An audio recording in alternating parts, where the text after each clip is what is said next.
Om Swastiastu, salam harmoni, selamat sore. Izinkan saya, Iputu Eva Indrawan, dengan NIM 2529061016 untuk menyajikan materi terkait mata kuliah Statistika Terapan Pembelajaran IPA, yaitu analisis regresi logistik. Kita mulai saja.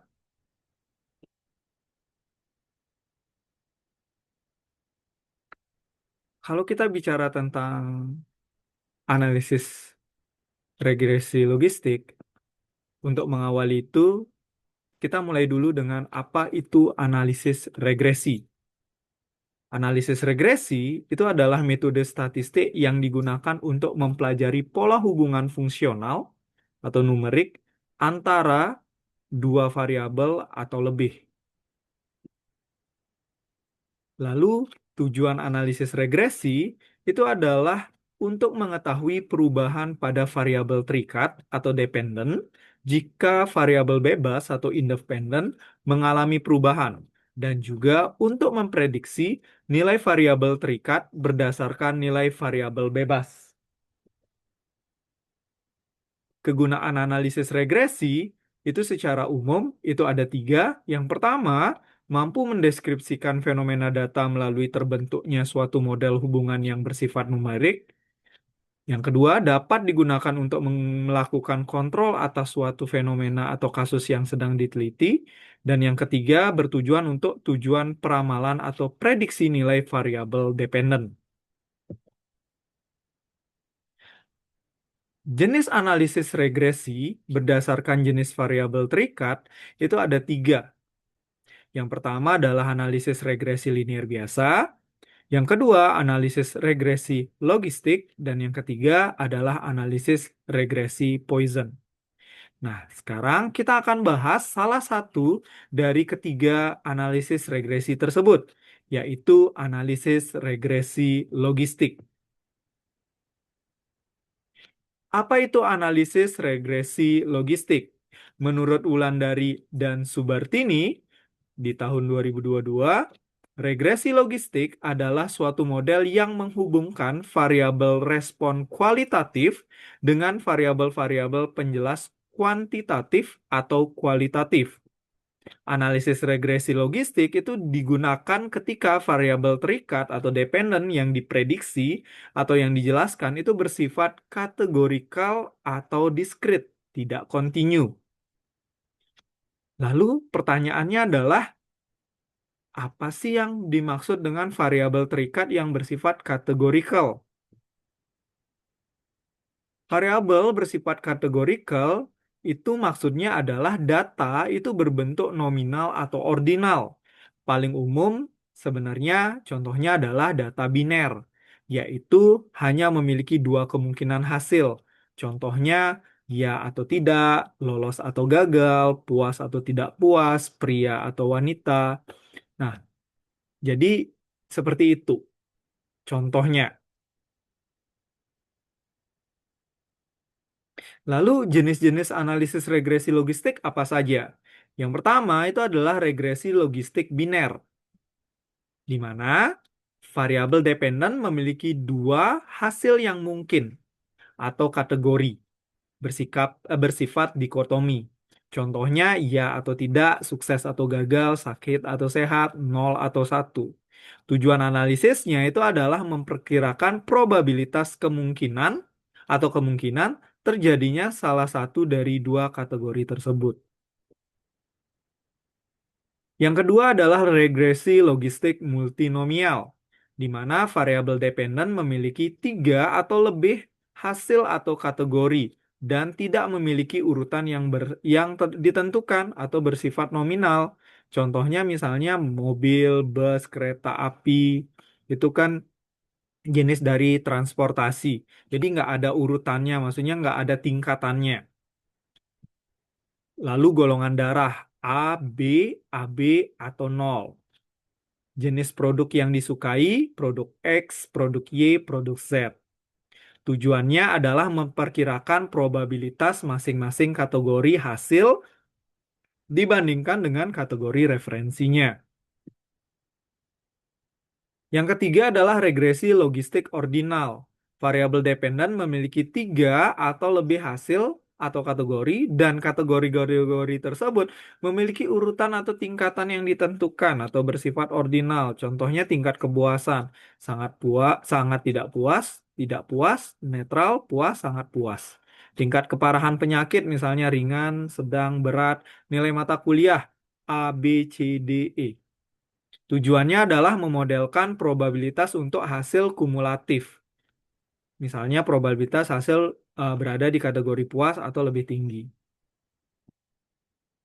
Nah, sekian dulu terkait dengan konsep regresi logistik. Kita sudah bahas definisinya, kita sudah bahas juga jenis-jenisnya. Nah, sekarang eh, saya akan melakukan suatu analisis kecil terkait penelitian, misalnya menggunakan analisis regresi logistik yang biner, di mana judul penelitian itu analisis faktor-faktor yang mempengaruhi probabilitas keberhasilan siswa dalam melakukan praktikum respirasi. Lalu variabel penelitiannya itu variabel dependennya adalah keberhasilan praktikum, di mana satu ditandai sama dengan berhasil, nol itu sama dengan gagal. Variabel independennya itu adalah pemahaman konsep awal X1, lama waktu percobaan X2, dan kondisi bahan X3. Nah, untuk hipotesis penelitiannya itu adalah hipotesis nol, secara simultan tidak ada pengaruh signifikan dari pemahaman konsep awal, lama waktu percobaan, dan kondisi bahan terhadap probabilitas keberhasilan siswa dalam praktikum respirasi.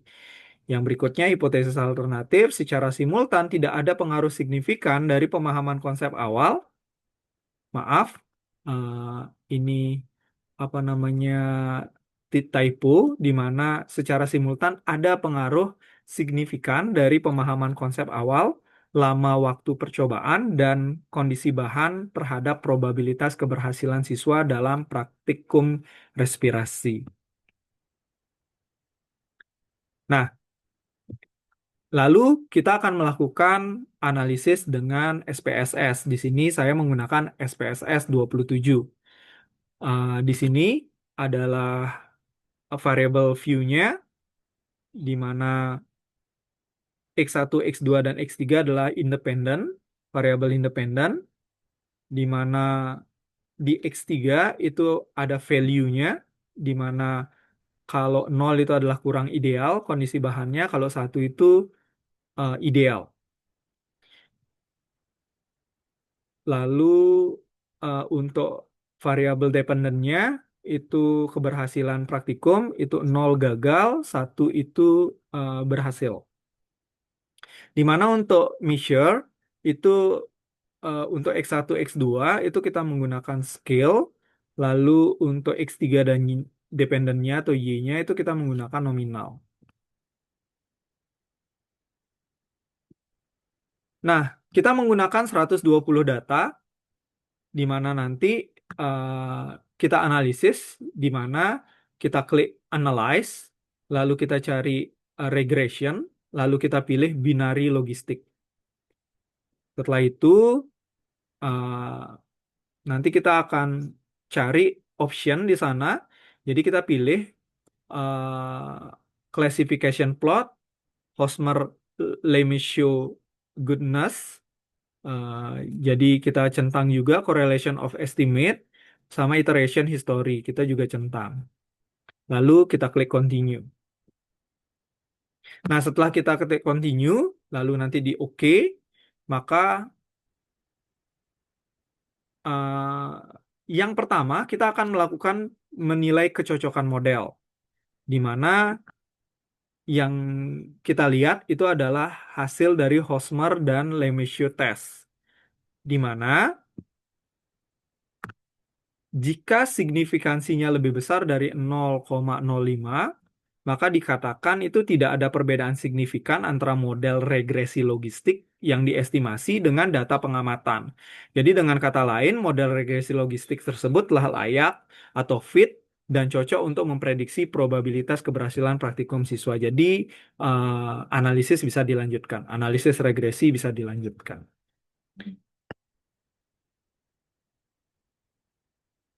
Lalu setelah itu kita mengamati data dari iteration history sama model summary. Di mana untuk iteration history kita cari yang step 0, sedangkan untuk model summary-nya kita pakai yang step 1. Di mana dari sini kita bisa lihat untuk initial minus 2 log likelihood-nya itu adalah 155,387.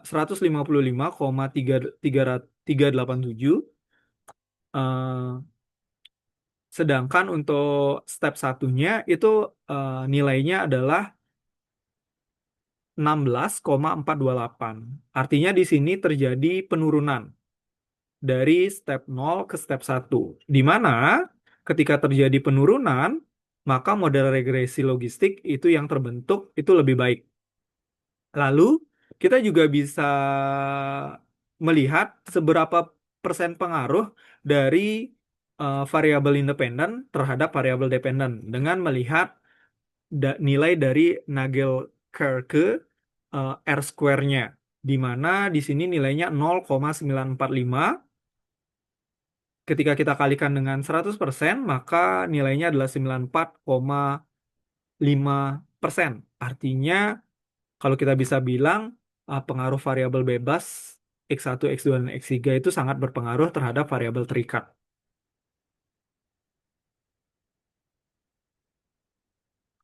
Setelah itu, kita akan melakukan analisis persamaan regresi. Untuk analisis persamaan regresi, digunakan variabel data variabel in the equation untuk step 1. Nah, di sini ada tabel B, terus ada tabel significance, dan ada tabel eksponen B, di mana ketiga data ini nanti akan sangat penting untuk menginterpretasi persamaan regresi. Nah, kita akan bahas pertama model regresi logistiknya dulu, di mana model regresinya atau persamaan regresi logistiknya itu logit P itu adalah konstan ditambah B1 dikali pengetahuan konsep awal ditambah B2 dikali lama waktu dan B3 itu kondisi bahan. Nah, jadi di sini kita dapatkan untuk logit P-nya itu adalah konstannya itu min 41,541 ditambah 0,653 untuk pengetahuan konsep awal, 0,015 lama waktu, dan 1,483 untuk kondisi bahan. Di mana P itu adalah probabilitas terjadinya suatu peristiwa, 1 minus P itu adalah probabilitas tidak terjadinya peristiwa tersebut, dan P dibagi 1 minus P adalah odds atau peluang. Nah, seperti itu persamaan regresi logistiknya atau model regresi logistiknya. Nah, sekarang kita akan bahas signifikansi variabel independen. Seperti apa, apakah dia berpengaruh signifikan atau tidak terhadap keberhasilan praktikum atau variabel dependennya. Nah, kita bahas yang pertama, hipotesis yang pertama yaitu tentang pemahaman konsep awal. Di mana di sini untuk nilai B itu adalah 0,653, sedangkan signifikansinya itu 0,014, di mana 0,014 itu lebih kecil dibandingkan 0,05 variabel.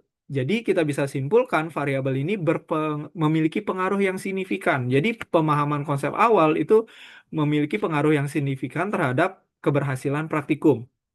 Lama waktu itu nilai B-nya 0,015, sedangkan signifikansinya adalah 0,08, maaf 0,887. Artinya 0,087 itu 0,887 maaf, itu lebih besar dari 0,05. Itu artinya variabel ini atau lamanya waktu praktikum itu tidak memiliki pengaruh yang signifikan terhadap keberhasilan praktikum. Lalu yang terakhir, posisi yang terakhir itu kondisi bahan, di mana nilai B-nya adalah 1,483 dan signifikansinya adalah 0,321, yang artinya 0,321 itu lebih besar dari 0,05. Jadi variabel ini atau kondisi bahan itu tidak memiliki pengaruh yang signifikan terhadap keberhasilan praktikum.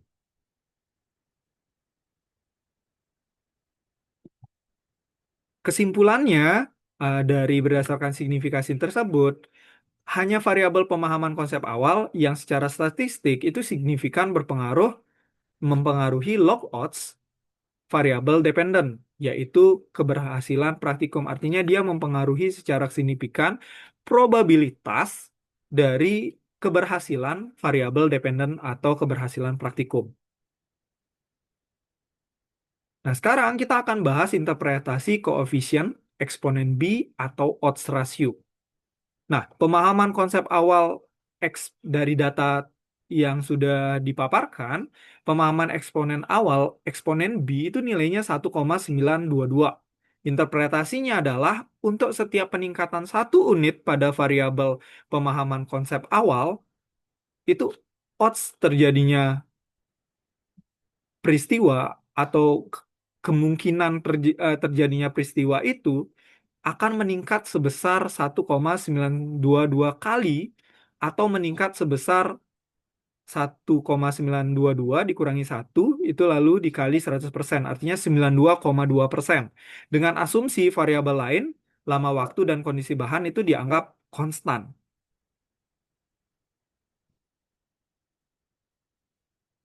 Lalu berikutnya untuk lama waktu, eksponen B nilainya itu 1,015.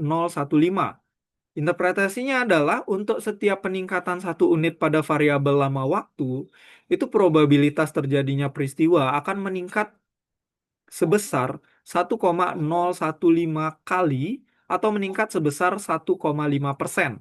Dengan asumsi variabel lain dianggap konstan karena nilainya mendekati 1 dan tidak signifikan pengaruhnya dapat diabaikan. Yang berikutnya, kondisi bahan. Eksponen B-nya itu nilainya 4,405. Interpretasinya adalah untuk setiap peningkatan satu unit pada variabel kondisi bahan, odds terjadinya peristiwa akan meningkat sebesar 4,405 kali atau meningkat sebesar 340%. Maaf, 340,5% dengan asumsi variabel lain dianggap konstan. Meskipun signifikan, eh, Meskipun odds rasionya tinggi, tapi variabel ini tidak signifikan, di mana signifikansinya itu 0,321. Sehingga kita tidak dapat menyimpulkan bahwa pengaruh ini berlaku untuk populasi secara umum. Kesimpulannya adalah pemahaman konsep awal adalah satu-satunya prediktor yang signifikan atau satu-satunya variabel independen yang signifikan secara statistik dalam model ini. Peningkatan pemahaman konsep awal secara signifikan meningkatkan odds peristiwa yang diprediksi itu sebesar 92,2%. Variabel lama waktu dan kondisi bahan tidak memiliki pengaruh yang signifikan secara statistik terhadap variabel dependen. Sekian pemaparan saya terkait dengan analisis regresi logistik. Akhir kata, saya ucapkan terima kasih. Om Santi Santi Santi Om.